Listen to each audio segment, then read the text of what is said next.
Have you ever heard of Princess Tamar, the only daughter of King David mentioned in historical records? Her tale is not a romantic royal legend, but a sorrowful tragedy filled with valuable lessons. A princess deceived, a royal dynasty fractured by silence and resentment. Yet through her suffering, Tamar's story reveals the same struggles that families today still endure. What exactly happened to her, and why has her story echoed through millennia? Let's delve into it together. If you found this video helpful, don't forget to give it a like. YouTube favors videos with more engagement, so help me bring this story to a wider audience. Thank you so much. Picture a young princess, pure-hearted and unsuspecting, making her way through the dimly lit palace corridors.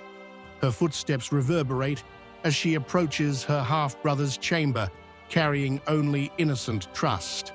But behind that door lies not the warmth of family, but a horror that will alter her fate forever. The worst part? The silence of those who should have protected her. To understand the depth of this tragedy, we must travel back in time, about 1,000 years before Christ, to ancient Jerusalem. At the heart of the city stood the grand palace of King David, Israel's most celebrated monarch. He was revered for his wisdom, courage, and deeply moving psalms. But this story is not about his triumphs. It is about his greatest failure as a father. David was a powerful ruler, expanding Israel's borders and bringing prosperity. Yet within his opulent palace, his family life was chaotic. With multiple wives and many children from different marriages, tensions simmered beneath the surface. Amnon, his firstborn, was the designated heir. Absalom, charming and striking, lived in the shadow of family discord, alongside his sister, Tamar. The tragedy of Tamar is more than just a sorrowful tale. It is a lesson in leadership and responsibility. How could a ruler so wise fail to see the dangers lurking within his own family? How could a father, known for his poetic depth, turn a blind eye to his daughter's suffering? Most importantly, what can we learn from these mistakes to protect our own families today? By dissecting the events that led to the downfall of David's family, we gain not only historical insights, but also warning signs relevant to families now. Together, we will uncover 3 key lessons from this story. Lessons that may help us prevent tragedies within our own homes. Because no matter how much time passes, the struggles within families remain unchanged, lingering like Tamar's haunting tale. This is not just a story of power and betrayal. It is a stark warning about the destructive force of silence. In 2 Samuel 3, David's ascent to the throne was defined not just by his military conquests, but also by the expansion of his family. In Hebron, he fathered 6 sons by 6 different women: Amnon with Ahinoam, Chileab with Abigail, Absalom with Maacah, Adonijah with Haggith, Shephatiah with Abital, and Ithream with Eglah. Upon settling in Jerusalem, his household grew even larger, forming a complex web of relationships. Picture the grand stone hallways of the royal palace, where half-siblings grow up in an environment driven by competition and ambition. Each child not only faces the burden of being a descendant of a great king, but also carries the weight of their mother's expectations. Within this backdrop, the tale of Tamar, the beautiful princess and Absalom's half-sister, stands as a tragic milestone in David's household, vividly chronicled in 2 Samuel 13. Life in the palace appeared to follow a peaceful rhythm. David, the king who had conquered the external challenges, balanced his reign with his family responsibilities. His dominion stretched from Dan to Beersheba, signifying the strength and unity of Israel. Yet beneath this illusion of stability, internal conflicts simmered. A family with multiple wives and half-brothers could not escape rivalry.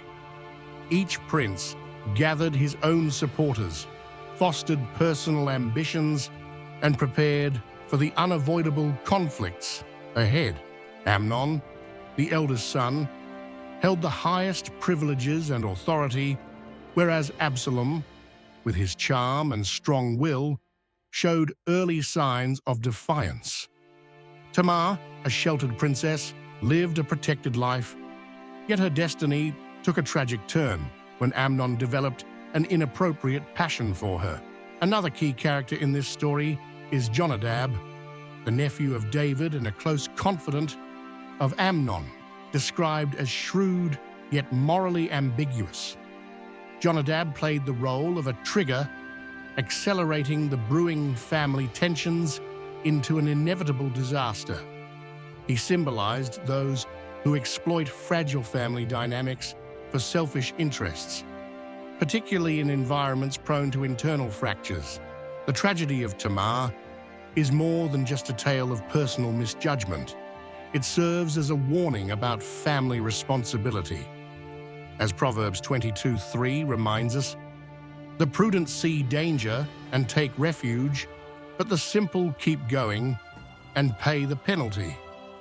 The elements that led to this catastrophe, Tamar's isolation, parental neglect, and the influence of deceitful advisors, provide valuable lessons for anyone leading a family.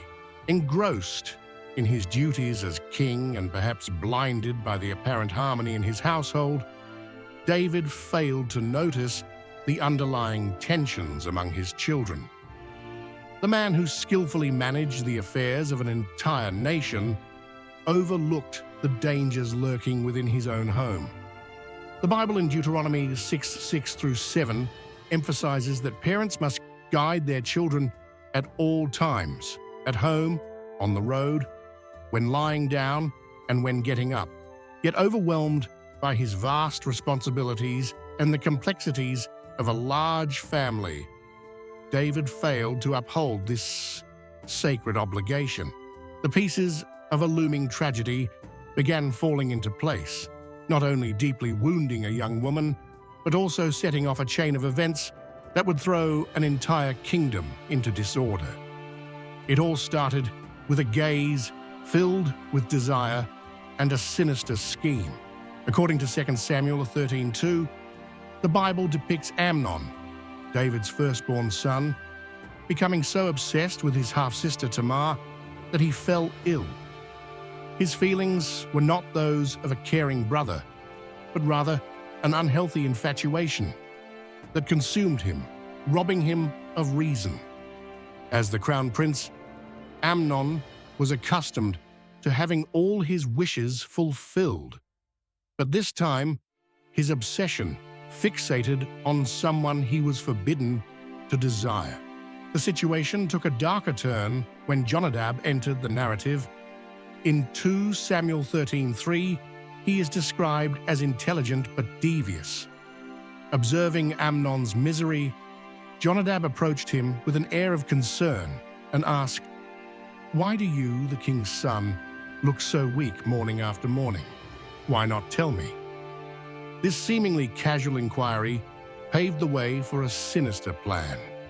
Instead of discouraging Amnon from his wrongful desires, Jonadab proposed a deceitful scheme.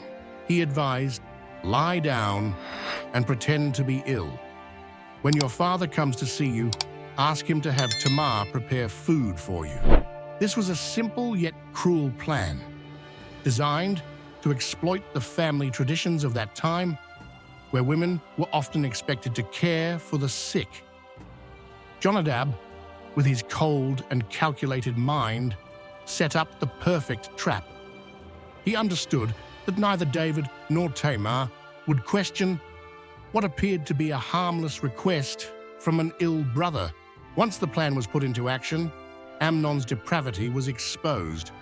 He not only shamelessly deceived his father, but also manipulated and tricked his sister to achieve his dark desires. This incident is a stark reminder of how trust within a family can be ruthlessly abused when a lack of vigilance allows sinister schemes to take root. In 2 Samuel 13:6, the Bible recounts how Amnon, under Jonadab's influence, faked an illness to execute his wicked plan. When King David visited him, Amnon made a seemingly innocent request. He wanted his sister Tamar to come and prepare special bread in his presence so he could eat from her hand. To David, this request appeared entirely normal, unaware that his trust in family bonds was inadvertently putting his daughter in grave peril. This moment is one of the most tragic in the story, emphasizing David's failure to recognize the warning signs. Proverbs 27:12 states, "The prudent see danger and take refuge, but the simple keep going and pay the penalty." Yet the warning signals were overlooked: Amnon's unhealthy obsession, Jonadab's suspicious advice, and the unusual nature of the request. This was not just about desire, but about power, manipulation, and a perversion of familial bonds. As the eldest son of the king, Amnon used his status to deceive both his father and his sister. Tamar, innocent and devoted, never imagined that her act of kindness would lead her into a carefully laid trap. She dutifully prepared the bread for Amnon, unaware of his sinister intentions. But when she brought the food to him, he suddenly seized her and uttered chilling words. "Come, lie with me, my sister." This horrifying moment shattered all moral boundaries. Tamar immediately protested. "No, my brother. Do not violate me, for such a thing is not done in Israel. Do not commit this evil act." Her words reflected extraordinary wisdom and bravery, as she did everything in her power to stop the tragedy, appealing to ethics, citing the law, and even suggesting that Amnon ask King David's permission in a desperate attempt to stall him. But Amnon was blinded by his obsession. He ignored her pleas, and because he was stronger, he overpowered her and violated her. This monstrous act did not just destroy Tamar's dignity, it tore apart the fabric of their family. As recorded in 2 Samuel 13:14, Amnon's so-called love turned into loathing. In a heartless display of cruelty, he cast Tamar out, not only deepening her suffering, but also publicly disgracing her. Tamar left, devastated beyond words. She tore her royal garment, symbolizing her lost purity, covered herself in ashes, and wept bitterly as she walked away. This was more than personal sorrow. It was a cry for justice, for the protection that she had been denied. When David learned of the atrocity, his reaction was anger, a natural response, but an insufficient one. The Bible does not record any punishment for Amnon, no justice for Tamar, no attempt to comfort her. Some suggest David was paralyzed by guilt from his past sins, or caught between his role as a father and a king. But regardless of the reason, his silence led to devastating consequences: a broken Tamar, an unpunished Amnon, and a growing fury within Absalom, who would not let this crime be forgotten. This story is one of silence and abandonment, proving that when those with power fail to act, the consequences extend far beyond one individual, shaking entire families and even kingdoms. David's silence stands as a painful lesson across generations. When those entrusted with authority fail to act against injustice, especially within their own family, the resulting suffering is not limited to those directly involved. but can set off a cascade of tragedies. After her assault, Tamar became a secluded woman, seeking shelter in her brother Absalom's house. The once bright future she had was now replaced by solitude and trauma. The palace, which should have been her refuge, became the very place that birthed her misery, while David, her supposed protector, remained voiceless, indirectly complicit in his passivity. David's inaction not only denied Tamar justice, but also set the stage for greater catastrophe.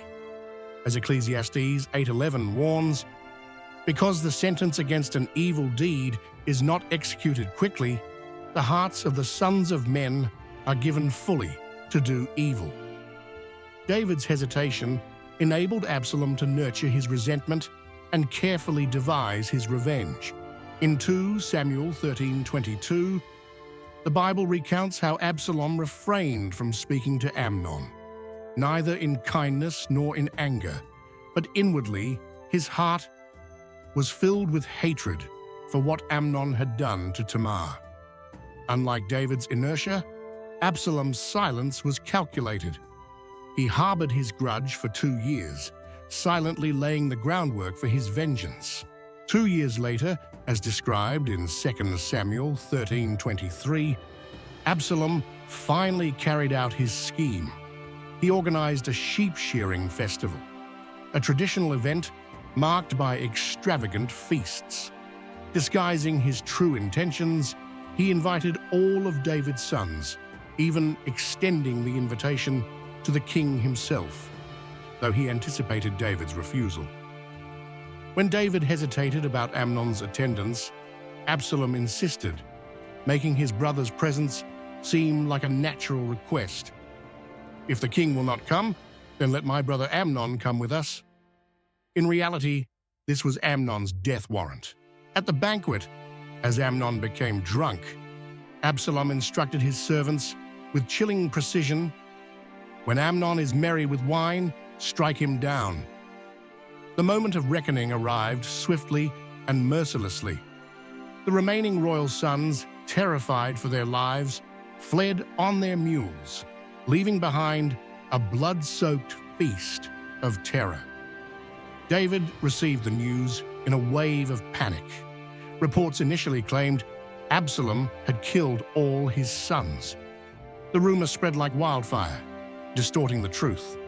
Yet Jonadab, the man who had instigated Tamar's misfortune, reassured David, "No, my lord, not all your sons are dead, only Amnon."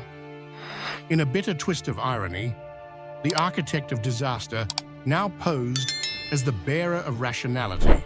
David's grief, upon hearing of Amnon's death, was overwhelming.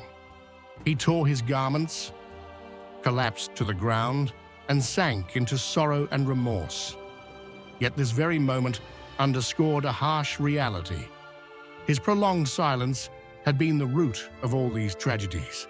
From Tamar's suffering to Amnon's murder and Absalom's estrangement, everything originated from his failure to act as a father. The consequences of silence serve as a grim warning. At times, choosing to do nothing is more destructive than making a wrong decision. The cycle of violence and unspoken words in David's household did not cease. After taking Amnon's life, Absalom fled to Geshur, where he remained in exile for 3 years. As recorded in 2 Samuel 13:39, King David, though reconciled with Amnon's death, longed to reunite with Absalom. A father's love, even amid bloodshed and betrayal, still clung to his son. This sequence of events strongly reinforces a crucial lesson. Violence breeds violence, and remaining silent in the face of injustice can lead to far more devastating consequences. As Galatians 6:7 states, "Do not be deceived. God cannot be mocked. Whatever a man sows, he will also reap." The cost of David's silence after Tamar's attack is now undeniable. One daughter left broken, one son dead, another in exile, and a fractured royal household. These tragic outcomes call into question David's leadership within his own family. The man who fearlessly defeated Goliath and ruled Israel with wisdom fell short when his own household needed him the most. His first major flaw was a lack of foresight. As a leader, he should have been alert to warning signs. 1 Samuel 16:7 reminds us, "The Lord does not see as man sees. Man looks on the outward appearance, but the Lord looks on the heart." Ironically, David, known for his vision and insight, failed to perceive the turmoil growing within his own home. Amnon's obsession, Absalom's smoldering resentment, and Tamar's distress. His second failure was his inability to act in times of crisis. When Tamar was dishonored, the scriptures tell us that David was furious, but he took no steps to rectify the situation. As king, he had both the authority and responsibility to enforce justice. Proverbs 21:15 teaches, "When justice is done, it brings joy to the righteous, but terror to evildoers." Yet David's inaction allowed suffering to deepen and revenge to take root. Perhaps David's most damaging mistake was letting his past sins dictate his response. Some scholars suggest that he refrained from punishing Amnon because of his own guilt regarding Bathsheba. In 2 Samuel 12:10, the prophet Nathan declared, "The sword will never depart from your house." But instead of using this as a warning to take decisive action, David allowed himself to be paralyzed by remorse, letting silence and passivity guide his response to family tragedy. The fallout from these failures was a chain of escalating disasters. Tamar's disgrace, Amnon's murder, Absalom's exile. Absalom's revenge was not only an act of personal anger, but a direct consequence of David's failure to address the injustice. This tore his family apart and ultimately destabilized his kingdom. David's story serves as a powerful warning. Silence is not a remedy, and conflicts must be addressed, not ignored. Whether as a father or a leader, one cannot evade the duty to protect and uphold justice. Overlooking warning signs and failing to intervene in crises doesn't just affect the present. It leaves a painful legacy for the future. In 1 Kings 1:6, the Bible describes Adonijah. His father had never rebuked him by asking, "Why do you behave as you do?" This highlights a pattern of passive leadership, which allowed disorder to grow unchecked in David's household. His avoidance of difficult confrontations left a void that violence and vengeance quickly filled. Ecclesiastes 8:11 warns, "When the punishment for a crime is not swiftly executed, people's hearts are filled with schemes to do evil." David's failure to act against Amnon's wrongdoing indirectly emboldened Absalom to take justice into his own hands. A critical but often overlooked failure of David was his inability to create an environment of trust and open communication within his family. When Tamar was violated, she had nowhere to turn for justice. When Absalom plotted revenge, no efforts were made to mediate and prevent further bloodshed. Proverbs 29:15 declares, "The rod and rebuke impart wisdom, but an undisciplined child disgraces his mother." The absence of loving and firm discipline in David's family resulted in disorder, where each child followed their own course, sadly, often toward destruction. David's failures as a leader are more than history. They are powerful lessons for anyone in authority, especially within the family. When those in power choose to remain silent or inactive, the consequences can persist for generations. His family's tragedy provides lasting and relevant insights that still hold meaning today. First lesson, staying alert. As 1 Peter 5:8 advises, be vigilant and clear-minded. In an era where children face dangers from online influences and digital connections, maintaining awareness is more important than ever. This does not mean micromanaging, but being engaged in their lives, paying attention to behavioral shifts, social withdrawal, or suspicious relationships. Second lesson, acting against wrongdoing.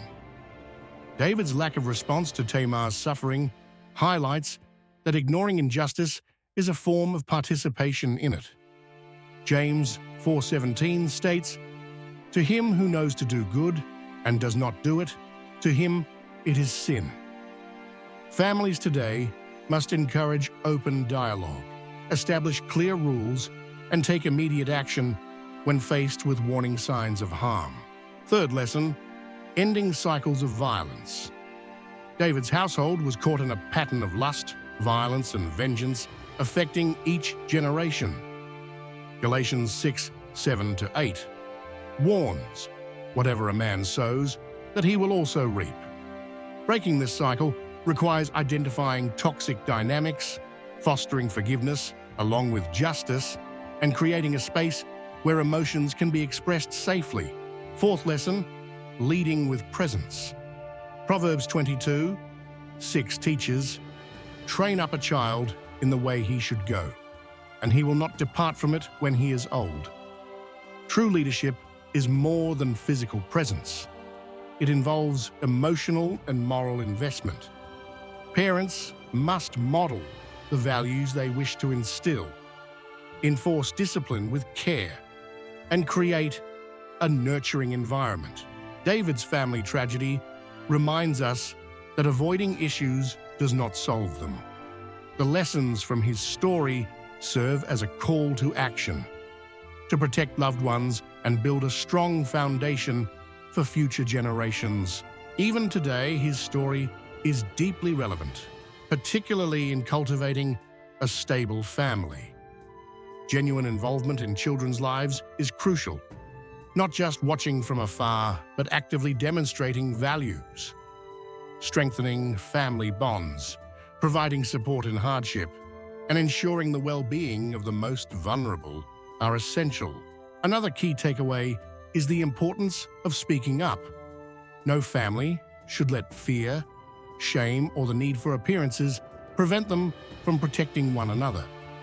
Ephesians 5:11 reminds us, expose the deeds of darkness rather than take part in them. Families must create safe spaces for difficult conversations and seek help when needed. Here are actionable steps every family can take right away. Foster an environment of open communication. Make family conversations a daily habit rather than a response to problems. As Deuteronomy 6:7 states, impress them on your children. Talk about them when you sit at home, when you walk along the road, when you lie down, and when you get up. When communication is open, children feel safer in sharing their struggles and fears. Develop a family safety plan. Ensure that your children's friendships and social interactions are monitored in a way that promotes well-being. Establish clear guidelines for social media use.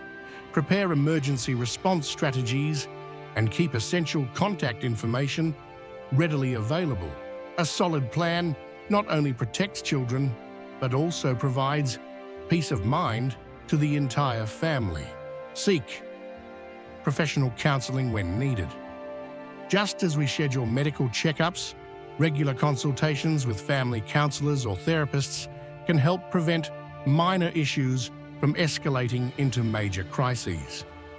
This proactive approach enables families to navigate challenges with greater clarity and resilience. Nurture family bonds. Make time for shared meals, family gatherings, and collective moments of reflection or prayer. celebrate family achievements and significant milestones, strengthening unity and love within your home. Be prepared and stay vigilant. No family is immune to difficulties, but a well-prepared one handles them more effectively. Proverbs 24, 3-4 teaches us, by wisdom a house is built, and through understanding it is established.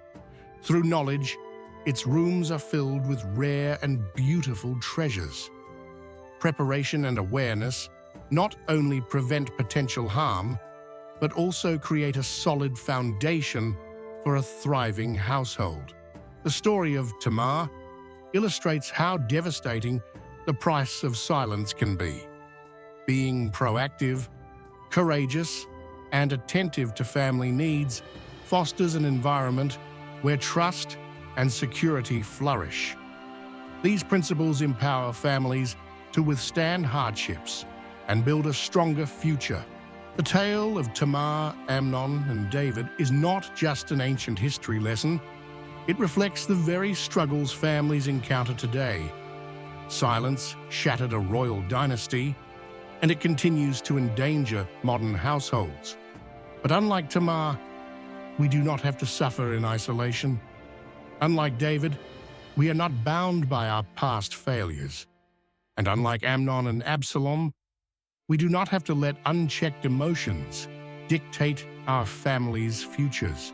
Isaiah 61:3 declares, "To provide for those who grieve in Zion, to bestow on them a crown of beauty instead of ashes, the oil of joy instead of mourning, and a garment of praise instead of a spirit of despair." This promise of restoration is not exclusive to a select few, but extends to any family. Willing to break free from the chains of silence and complacency. It is a call to action, courage, and renewal in our relationships. We all have a choice to make.